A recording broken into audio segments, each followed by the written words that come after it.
All right, welcome back to the Brutally Honest Loan Officers podcast. I am Derick Brown. With me, as always, is Stephen Brock. Say what's up, Stephen. How you doing, guys? Doing great. And we have Shannon Riva with us. Shannon Riva is a real estate agent with Coldwell Banker. I have actually used her personally. She has helped me sell 2 homes now. But Shannon, say hi. Hi, guys. Thank you for having me.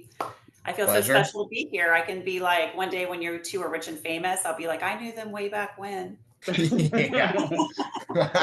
I don't know. Maybe the rich part, not the famous part. I don't know. Yeah. I don't know if I want to be famous. I don't want all the notoriety and like you sneeze in public and somebody takes a picture and puts it on TMZ. Look at this guy, he's a drug addict. And I was You have sneezing. paparazzi like in the bushes Yeah. and stuff. You don't want that. So no, awesome. Well, thanks for having me. I'm thrilled to be here with you guys. We're thrilled to have you. We're trying to spice up our podcast like we were talking before. Mortgages just get so boring. So wanted to bring some of our favorite agents on, kind of give us their take on, the real estate side of things. So we're going to dive into some questions, do it a little interview style. But first off, we start with a very important question. Yes. Do you believe in aliens? I do not. I do not believe in aliens. Love it. And You got one person in your camp. I got one person on my side, 1 point to Derick. Oh, very good. People answer yes to that question. Like everybody has. Yeah, almost every other person we've had on here has said yes, or to an extent, or they really hesitate and they try to justify why they lean towards yes, where it's just like, keep it simple. Do you or do you not? And I just don't. Yeah, they probably first time we had was it watching those conspiracy theory UFO secrets that the US doesn't let anyone know about things. Yeah. No. I just feel like the way things are now, and like you can't get away with anything. Like if there were aliens, we would see them. We should know. Yeah. So I was what was I watching? They're like, they put it into like perspective of like, well, like shouldn't the aliens just land on the White House? Like if they were real, they would just land on the White House lawn. And I'm like, it's like, well, it's like going fishing. Like you don't go scuba diving to fish and say, hey, where's your leader at? You just grab the fish and go. And you toss him back. He's like, oh my gosh, I was just in this wonderful world and nobody believes them. Like it's the same concept. Like they're not going to just come here and show themselves. They probably look at us and like, you're stupid. If aliens land on the White House lawn, I'll admit that I was wrong. Yeah, same. There they are. I see them now. Got it. So when she's rich and famous and they land, we'll be like, see, we were right there when she was wrong. Yeah. That's right.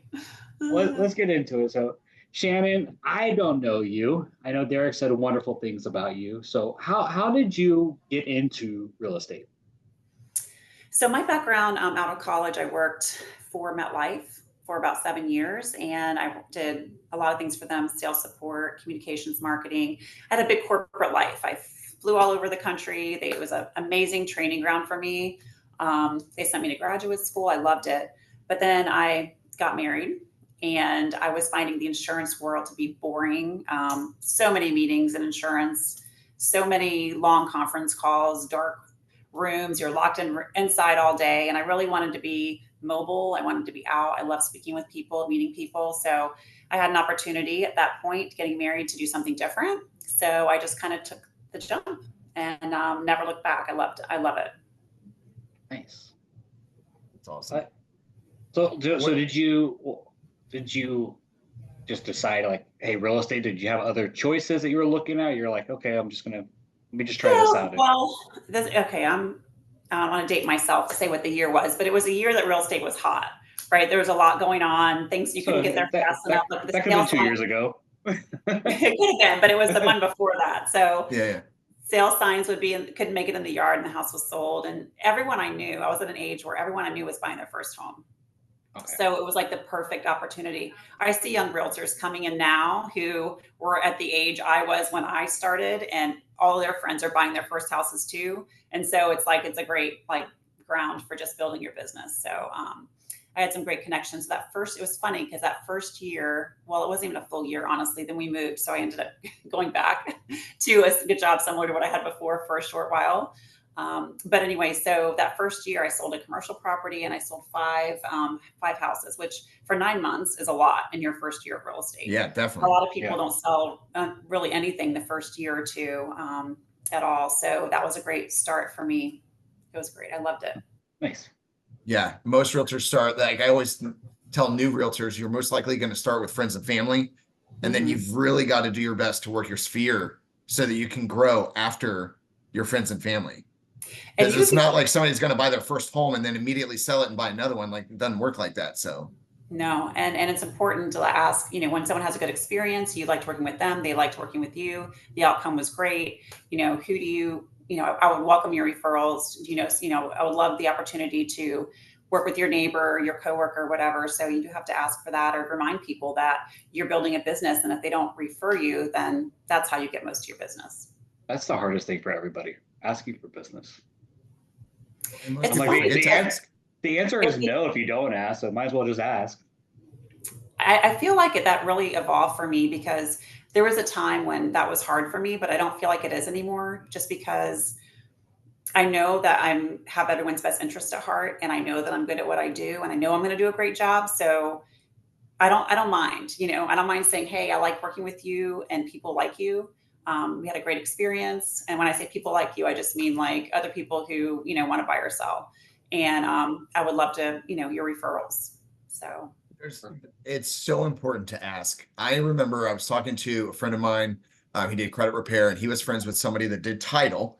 And this is like shortly after like the big refi boom where we were doing a ton of refinances. And I had a specific company that I used for my refinances. And it's up to the homeowner technically, but most of them don't know.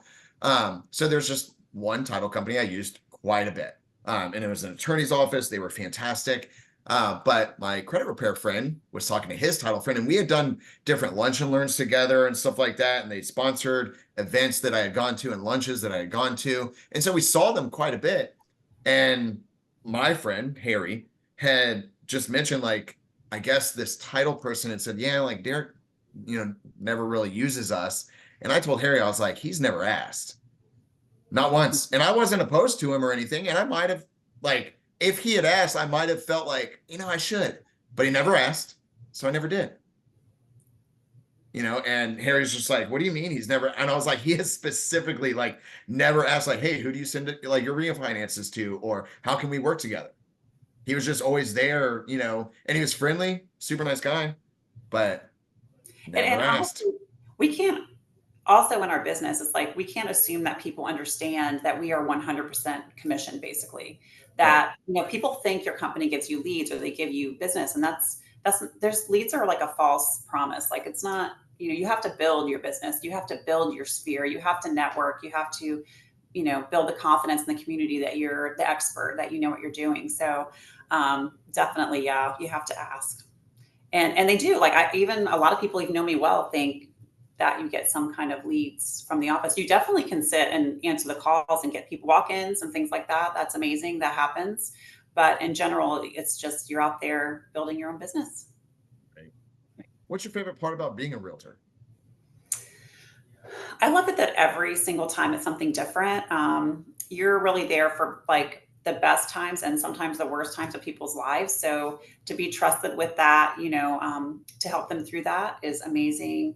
I love first-time home buyers that are just doing this for the, very first time and finally get that stability.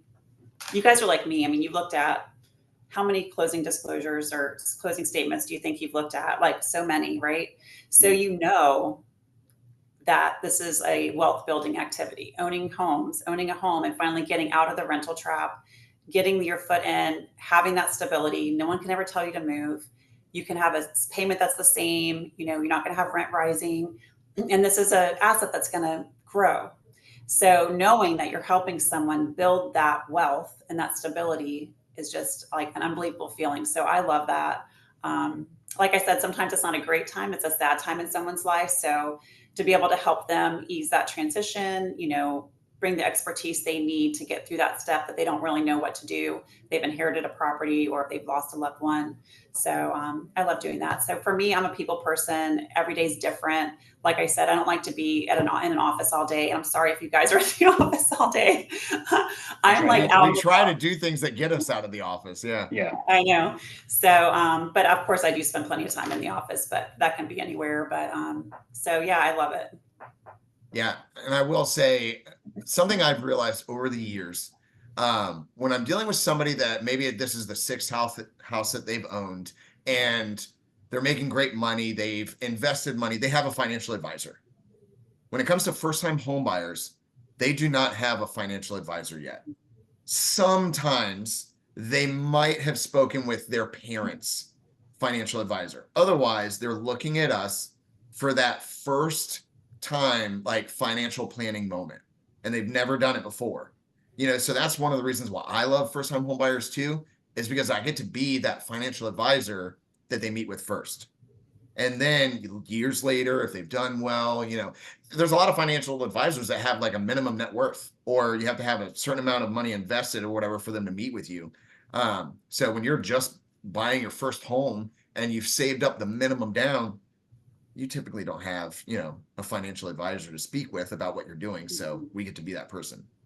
Well, and we know that they're getting what they're stepping into. They may not even realize, they can't see 20 years down the road or Right. even 5 years down the road necessarily what this is going to do for them. But I know, so that's amazing feeling. And I love seeing, like, I just worked with actually this is a mutual client of ours, Derick. We just closed last week, but a young couple very young, who just bought their second home, and they kept the first home and they're renting it out, and they just bought the second home. And she's like, we plan to do this again. So they're building like a little real estate empire, and they're so young. It's like, it can be done. And that's the thing, and I love them. We won't say their names just because I don't know if they want it out there or whatever, but young couple, young family. And like, I met with the husband and wife. They wanted to meet in person. They wanted to see the numbers, because it's hard to sometimes explain via email. Mm-hmm. So we met in person, like, hey, you can keep your current home. If you rent it, you've saved up this much money. We can put that down. And they had the idea of like, do we have to put 20% down because this isn't our first home? No. And so then we looked at the options, like, paying off debt or doing this or doing that. And we just created like the perfect scenario for them. And then it was just a matter of them finding the house that they wanted.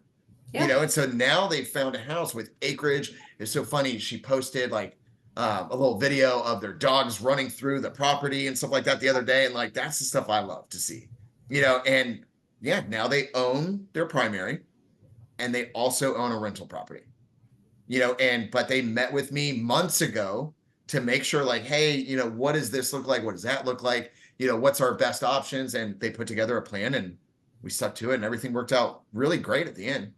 I always say with the first time home buyers, there's always a moment, like some of them don't think they can do it at all, or they have maybe they're thinking, okay, what's the aspect of it? But like, there's a moment that, like, when we're talking to them, that like, it clicks with them. They're like, I can do this now. Like somebody just laid out the plan. This is, I always tell people, like, is it just go get a job, build credit, save money. Here's your plan 6 months from now, or, hey, we're ready to go right now. Just like how you said, Derick, they came to you.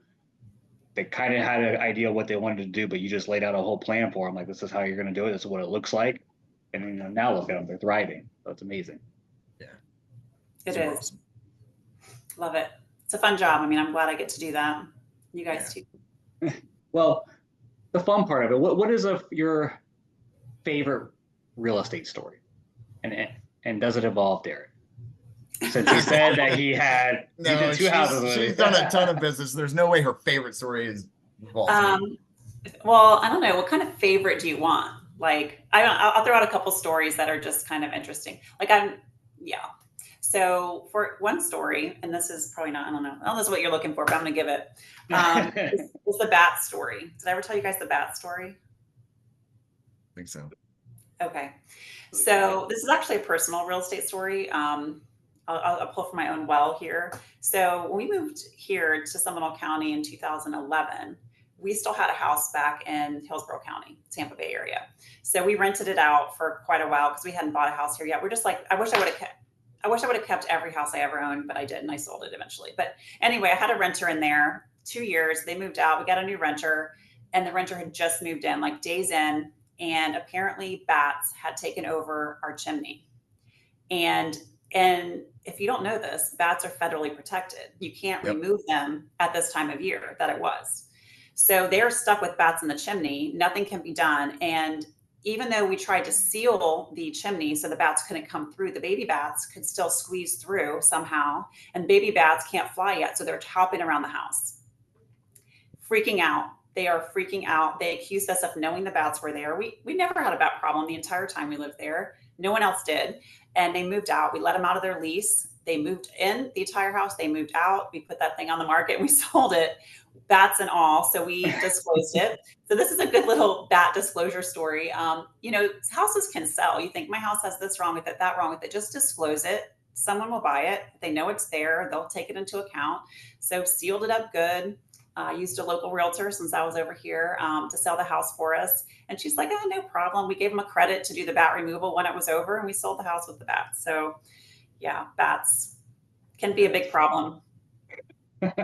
Like dealing with the chimney. So bats are falling, baby bats are falling down and Yes. walking out of the fireplace.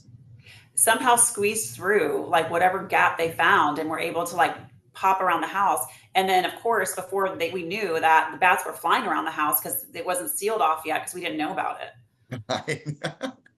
I'm not one of those people that would buy a bat house. The tenant called us at like 2 a.m. and said, you're coming over here right now to take care of this. And my husband said, no, I'm not. I'm asleep. I'm not coming right now. Oh my gosh. Yeah, it was a bad situation. I do feel bad because I mean we didn't know the other tenant. I mean it just happened. You know, it was just that time of year. I guess when they can find a spot and then go. Yeah. Well, in like historic Sanford, that's kind of an issue on a lot of houses. There's bats, you know, and there's like a specific type of wiring or something that they can do where they're allowed, like it allows them to fly out, but they can't get back in. Yeah, so then it just takes time where you hope that they all go out. And then once you can see that they're all out, then you can block it off. And I think you're allowed to do that at any point, but you can't like physically take them out and move them somewhere else during certain times of the years. It's weird. Yeah, I don't know if you can because then you can't do anything. No, so you can't do anything during certain times of the year. Yeah, No. Because I missed it. I got lucky by it. I had a property that I bought to fix and flip. There was a little crawl space between like the main house and the attic to like this bathroom. I wanted to like change the exhaust fan. I crawled through there and looked up with the flashlight, and there was hundreds of bats. I've never moved so fast in my life out of that house. I called somebody up and they're like, yeah, you know, 2 days ago we couldn't do anything. Like we can do it now. But they put like he stapled plastic. That's all it is. They get out, but they can't get back in. Yeah. He's like, it takes like a week or so because they get hungry enough, they finally leave.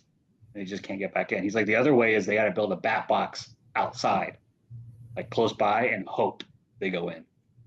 Like if they go in there and they leave, like you're good. But if they're still in there, yeah, that's crazy. And then there has to be some kind of cleanup because they leave a mess. Oh, yeah. So Yeah. Guapo or whatever. What is it? I don't know. Now I'm thinking Base Ventura and guano. It's guano. Yeah, and then I had another one where not a bad story, but I was selling a house and the sweet family, they wanted to bury one of those St. Joseph statues. Have you seen those? Mm-hmm. Yep. You know, patron saint of, I'm not sure what it is, but anyway, so they buried it. I was there. They buried it in the yard. She put it in a little Ziploc bag, buried it. We sold the house. Before it closed, she wanted to dig it back up because I guess she's used the same statue several times. We went to find it and it was gone. So our theory is that one of the neighbors saw us burying something and maybe dug it up. I don't know. It was gone. That's crazy. Yeah. It's a little scary. Yeah. Patron saint of resurrection. I don't know. Maybe there's something else we don't know about there. I don't know. That's funny. Okay, so real estate. You're also a wife, mom of 2. Yeah. How do you juggle all of that? So yeah. Luckily I have a great little neighborhood network, and my kids are they're drivers now. Both my kids drive, but when I was selling and they weren't yet, we did a lot of carpools, relied on the neighbors, and my husband's at work, like more of a typical work day. So can't really break off in the middle of the day to help with something. So definitely since we started school here, moved here, they were 4 and 5. So we've just been lucky with our village, man. We built that mom network and all the parents and just helped each other. So I've been really lucky. Of course, now they're 18 and 17, so they're kind of on autopilot. But now I just like track them on Life 360 and try to see what's going on. But it's gotten a lot easier. Izzy's off to college now. And then Ryan, is he senior? Brian's a senior, yeah. So, and Isabella just started her first day of college today. He's also like 7 feet tall, by the way. Because like you and Dave are tall. And like I saw the pictures of you guys dropping Izzy off at school. Like he's even taller. Yeah, he's 6'2". He's tall. Jeez. He's got all this stuff. We thought Isabella was going to be 6 feet because she was always like so tall, but she's 5'6". So I mean, tall for a girl, but not tall. Yeah. Right. So yeah, they're cute, and we're enjoying the stage of life. I know you have littles, Derick, Stephen. I don't know about you, but yeah. I get a little. Steven's got littles like me. They're just a couple years older. Yeah. I get the little Isabella. Do you? Oh, well, see, okay. So I told her, I said, when you go to college, you're going to find tons of Isabellas because the year she was born was like the year of Isabella. But Izzy took over in 5th grade. And ever since then, it's just Izzy. So I don't know if you call your daughter Isabella or whatever, but just be prepared. We call her Bells. Her friends call her Izzy. Okay. My son is not allowed to call her Izzy because he does that. And oh man, she went. She's like, Same. No. Same.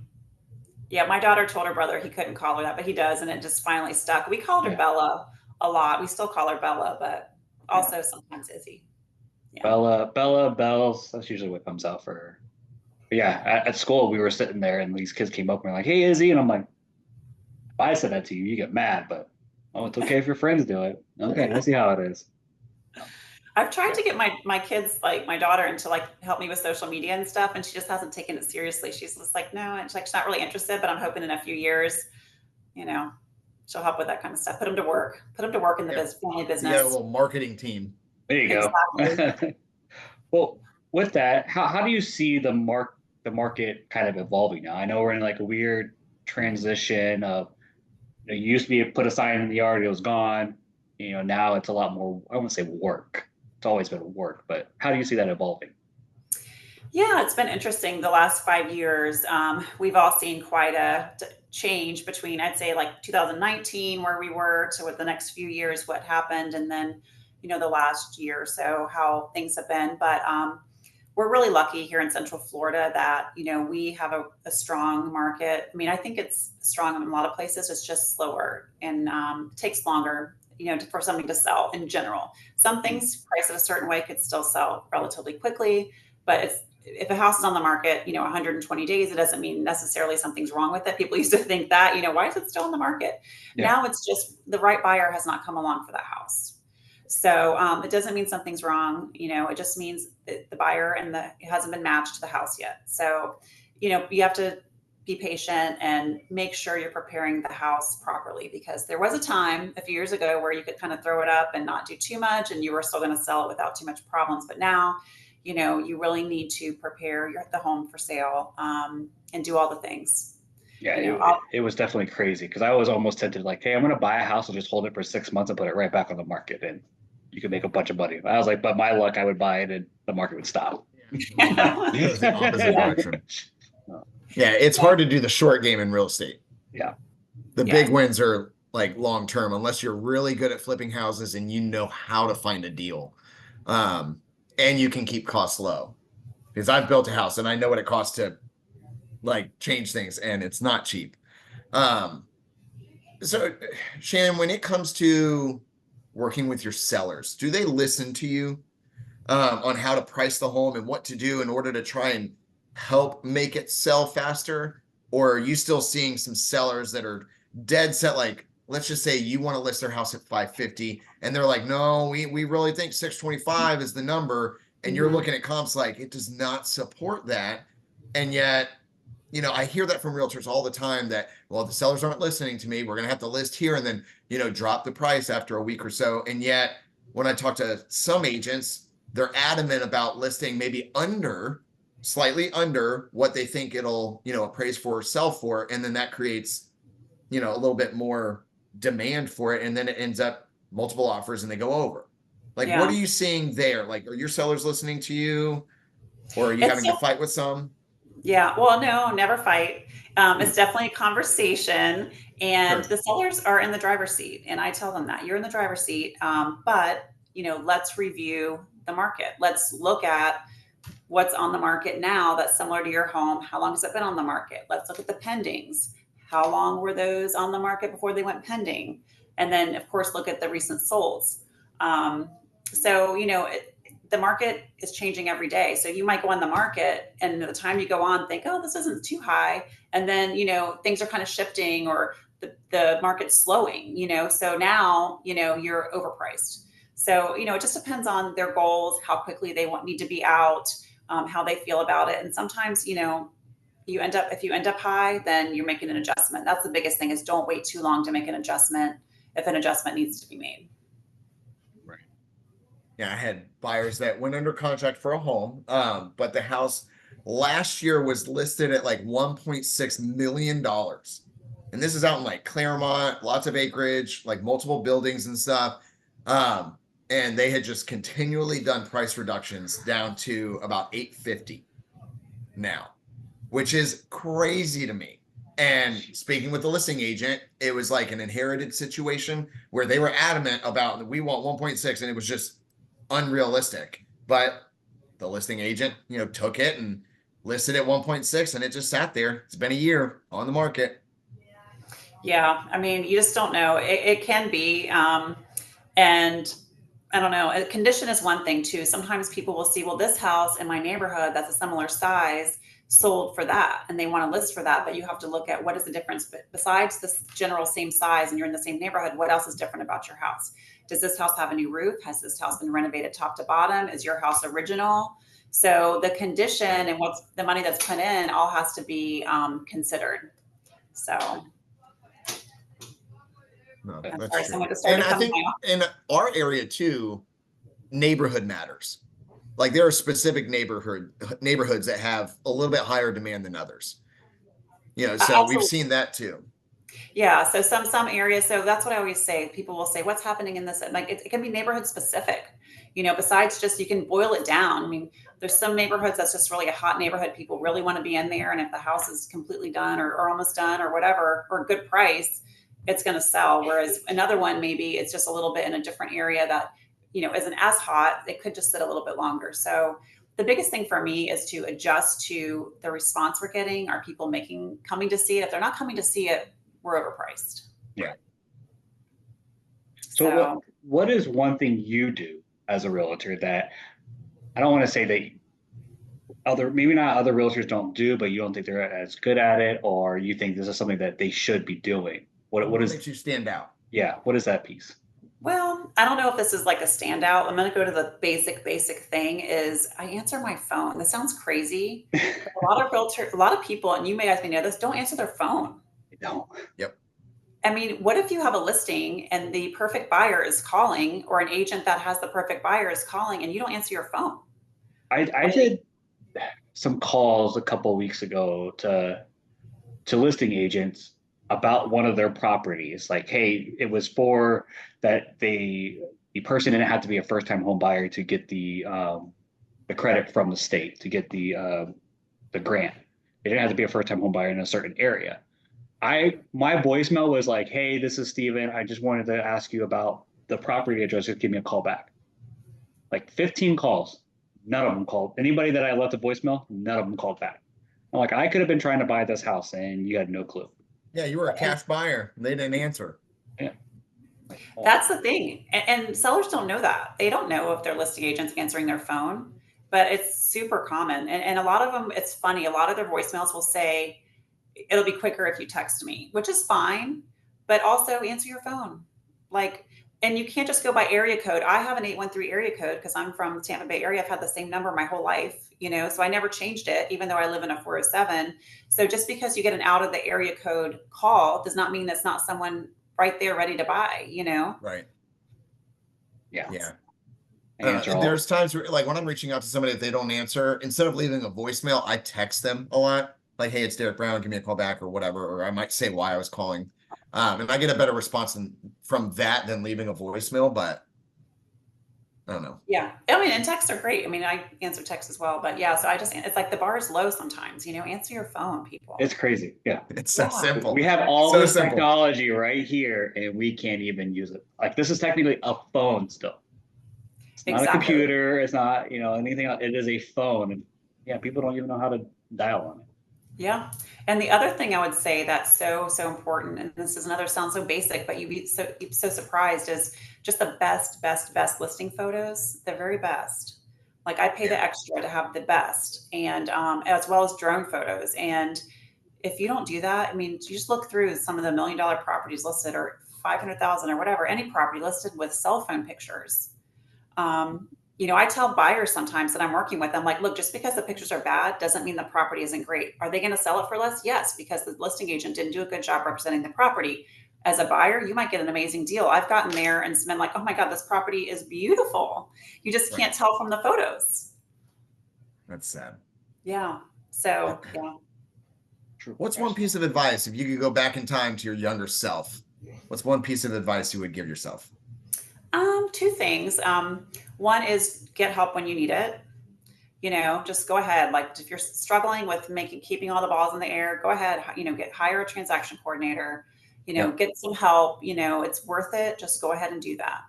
And the other thing is, and I mean, I did this and I do this, but I think it's great for other realtors or starting out realtors to hear, is build your realtor network. Like we're not competing with each other. We are partnering with each other. Like have a good name in the market, be willing to help others. Someone needs you to open a door for them because they're on vacation. Absolutely. Are they going to do the same for me when I'm on vacation? Yes. But when you have a good name in the market and your offer comes across on their listing, do they tell their seller, hey, she knows what she's doing. She's easy to work with. It's going to be a positive experience. Yes. Is your client likely to win? Yes. So for me, I think it's super important to build out your realtor as a realtor, your network in your own market. So other people know you, you know them. You might hear of things before it comes to market. Like you might have opportunities that just because of, the relationships that you wouldn't have otherwise. Yeah. Super smart. I love that. And real estate can be a lonely business. I mean, you guys, and probably your business can be too. I mean, it's nice to be able to be with other realtors. You guys have each other, and you have other, I'm sure that you share stories with or share ideas or help each other learn from each other. Yeah, exactly. And we do the same as realtors. So it's really important, or actually be in a brokerage where you have that opportunity as well. Right. I taught Derick everything he knows. Okay. You did a good job. Except about jokes, not jokes. You wouldn't jokes. Yeah. No, I don't know. I mean, there's just like so many people are afraid like to share information and think that competition is going to steal and this and that. And it's like, it's more often not going to be the case. And the more I've shared, the more I've learned, because then I hear back and like, that's one thing the mortgage firm technically, yes, Stephen is actually competition with me, as far as being a loan officer, but we don't look at it that way. Whenever like he has a big win or, hey, by the way, like this is working, what's working for you, stuff like that. We share that stuff. And I think it only helps. Doesn't worsen anything. We all know we're a relationship business. Like the people that are using us, could I go win Shannon over? Absolutely not. Derick's been with you for years. Like if I was a competition, like it's not going to work. Like I could have everything better and it still wouldn't work. Like it's that relationship is always like. But we have a great relationship. So then if Shannon was just like, hey, I've got buyers that want to buy in Palm Beach Gardens, but they are adamant about working with a loan officer that's local. What do you think we would do? Oh my God, we know Stephen. Stephen, like it's not that they don't want to work with me. They want to work with somebody specifically in that location. Like, do you mind meeting with these people? They want to meet in person. You know what I mean? Like, and so then Stephen gets a customer. And that's built on relationships. What if I didn't like you and I didn't want to talk to you, and then I don't know a loan officer there and I can't refer them or anything, and the next thing you know, they find somebody online and it's garbage, and I don't know. Yeah, absolutely. Yeah. And that happens, us, same thing. Like through social media, I've kind of connecting with some realtors over, in different areas, and we kind of go back and forth with each other. And I can tell by what they post and their content that they're good at what they do. And I've sent people that way to them, so Right. percent. So, put that out there. Yeah. So I would say that's really important, your local network. And yeah. For sure. I think so.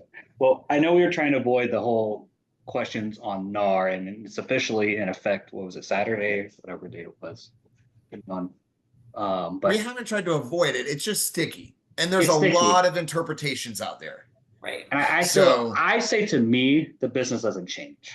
This, if you were good beforehand, you're going to be good afterwards. I think that's going to change some people that don't know how to communicate. They're definitely going to change. Like they don't know how to pick up the phone, like we just said. But what are you seeing out there with it? Are you concerned about changes? Are you like, hey, I do what I do. This is how I do it. Exactly. Yeah. That's actually my take on it, is that people still need to buy and sell homes. So that's not going away. How it happens, what forms are done when, what conversations are had at what point of the entire process of the transaction may be different, but the actual thing we're doing is the same. So it's just communicating it a little bit differently. Obviously there's some discussions on commission and that kind of thing. So, but I'm just like, tell me what the changes are, tell me what the steps are. And for me, it's the same business. Nothing stays the same. So if you look at how real estate was done 25 years ago, I'm sure it looks very different than what we do today. That was before I was in the business, but I know people that were in at that time were like, oh, we used to do this, that, whatever. And so this is the new steps. So I'm not spending any time worrying about it. I'm going to be compliant with the rules, and it looks a little bit different, but at the end of the day, people are still buying and selling homes. So I'm spending no time worrying about it. Right. Yeah. I mean, I think our industry has changed a bunch too with stuff, not with this, but like after the '08 crash, of course, things changed. Then during COVID, guidelines changed. Guidelines were changed. I feel like they were changing like every week. Like you had to like, hold on, it's supposed to be this. Wait, hold on, let me check my email. Let me see if it changed And again. that was like, there were times where like the minimum like required credit score for certain loans went up. Yeah. So we had somebody that was 100% pre-approved, goes under contract, FHA, 600 credit score, not a big deal. We locked in a rate. We knew who we were going to sell it to, all this stuff. We're good to go. And then next thing you know, FHA changes. And we were just like, we have a loan that can't close. So then we're doing rapid rescores, trying to get their credit scores up so that then we can close. I mean, it was messy for a minute there, and yet we got through it, and then those changes changed back, so it's just, you go through some changes sometimes, you got to roll with the punches. And honestly, the people that communicate will come out on top. Yeah. Communication is key. Exactly. And there's nothing wrong with telling people like this is the first time I'm using this form. This is new. Like this is a new thing that we have to do with buyers. Because guess what? Everybody else is first time using the form too. Exactly. It's not like it's something like, oh, I'm the only person that has to do this. It came to me only. Like Right. Everybody's doing the same thing. Exactly. We're all in the same boat. We're all doing the same thing. So it's fine. We'll get through it and they'll understand. So yeah, it's one day at a time. I think that the stress for people comes in because there are new forms and you want to be compliant and you want to make sure you do everything right. So I think that's where the anxiety comes for everyone, but it'll be okay. Well, and it's also I think our biggest hurdle with this whole NAR situation is the misinformation and social media and news, and I heard one seller basically saying well, I'm not allowed to pay for a buyer's agent anymore. Whoa, what do you mean you're not allowed? That hasn't changed. Nothing has changed in what you're allowed to do. Anything is negotiable. It's just a realtor isn't allowed to advertise it per se. So there's some changes there, but it's having to educate people on what the changes are because they heard from somebody or something or whatever, and then what they heard was wrong, but they believe it, so then it's like, no, that's not true. And then you're hoping that instead of arguing with you, they say, oh, okay, thank you for explaining because I didn't know. That's another thing is that, agents, depending on who they're what brokerage they're with. And I'm not saying one's, I'm not trying to bash any brokerages, but there's different levels of communication from your broker and from your office and your company. So if you're not getting that information there, it could be, you could be in a situation where maybe you're not clear on it. Of course, the, Florida Realtors Association or whatever, that they're giving information as well. But, it just depends where you are. So fortunately for me, we've been getting tons of information for at least 9 months. We've been training on it constantly. So we're fully up on what we're supposed to be doing. And we know, that probably gives me also, like, I feel confident in what I'm doing because of that. But yeah, you're prepared. There should have been a lot of training. There was a lot of training. Like you said, the Florida Board of Realtors has been, I'm very involved in my local board, and like, at least the last 9 months, there's a slide at every class presentation of like, oh, this is when the buyer broker agreement class is. And there's one like every week, it seems like, like learn how to do it. Like you should know how to do this. Exactly. Yeah. So we'll see. I'm excited a year from now for us to look back and see, what is the outcome been, or, has it achieved what the intention of it was? So we'll see, Yeah. Time will tell. Yeah. Next is gonna be like, you cannot text during real estate transaction. You can only call. All right. Stephen, did you want to ask anything else? Or Shannon, is there anything else you wanted to share with us? We covered a lot. Yeah, we covered a lot. Yeah, I think that's most of it. I know one thing that, I don't know if you on this podcast, Derick, you've talked about some of your, personal real estate stuff. Like I've seen you talk about generational wealth and building that through real estate and your personal thing. And, dropping my daughter off at college, it just kind of reminded me of something with my dad. So my dad had passed in 2010, and he left his house to me and to his 3 grandkids. So my kids each got a little bit of a little bit of pot of money from that, and we put it into a 529. So my daughter's just starting school. So it just was a reminder for me that, my dad owning real estate and passing that on to us was, helpful in my kids today, where they are in their life with helping to pay for their college. So, I just know that, that's kind of why I do what I do. And I know that that's something that you talk about a lot. So just kind of wanted to circle back to that. I love that. I'm a big believer in real estate helping build generational wealth. I'm a product of it. So yeah, my mom's house changed the trajectory of us in home ownership. So, I'm just a product of it. So it's not even something like that I, took a class and learned from or whatever. I experienced it firsthand. So yeah, me too. So yeah, so I love it. So that's why we do what we do. Exactly. All right. Well, that about wraps it up. So Shannon, thank you so much for joining us. To everybody listening, this has been another episode of the Brutally Honest Loan Officer Podcast. I'm Derick Brown. With me is Stephen. Thanks for listening. Thanks for having me, guys. I feel famous now. You are famous. Famous to me. Famous. Thanks, Shannon. Thanks, guys. Thank you.